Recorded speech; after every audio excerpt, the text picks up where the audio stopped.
Panginoon, alam kong darating ang mga idinadasal ko sa iyo.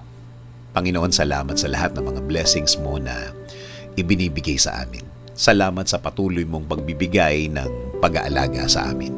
Ang araw-araw na kasama ka ay ang araw-araw na alam namin na we will be provided, Lord.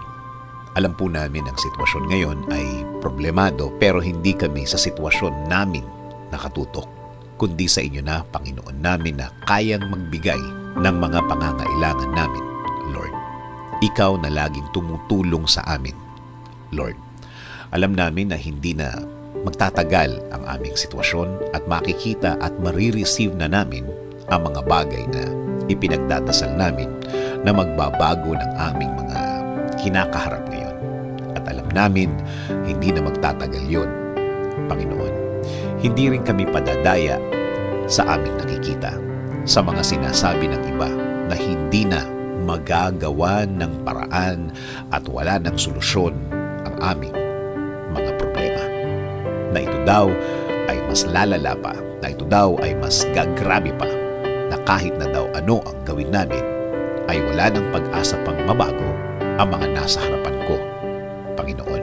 Kung salita lang nila ang aming pakikinggan, kung mga sinasabi nila ang aming iisipin, Lord, para ko lang pinahina ang faith ko sa inyo, Lord.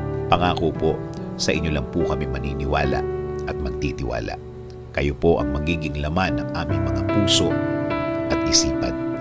Sa salita niyo lang kami maniniwala at hindi ang sa kanila. Kaya ngayon, Panginoon, ngayon pa lang, salamat na po sa inyong mga naibigay sa amin. Salamat po sa mga provision mo sa amin. Salamat na sa mga biyaya na ibibigay ninyo, Lord.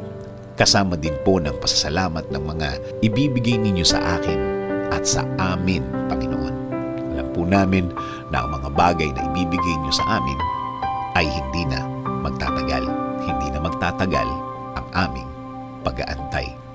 Salamat din po kasi alam po namin na hindi lang kami ang ibibless nyo. Kasama na po ang aming pamilya. Sila rin po ay makakatanggap ng biyaya ninyo, Panginoon. Alam po namin na hindi nyo rin sila pababayaan, Lord. And Lord, please bless our country. Kayo na po, Panginoon, ang bahala sa aming bayan. Please bless our government officials, Lord. Lead them and guide them always. Provide them with more wisdom.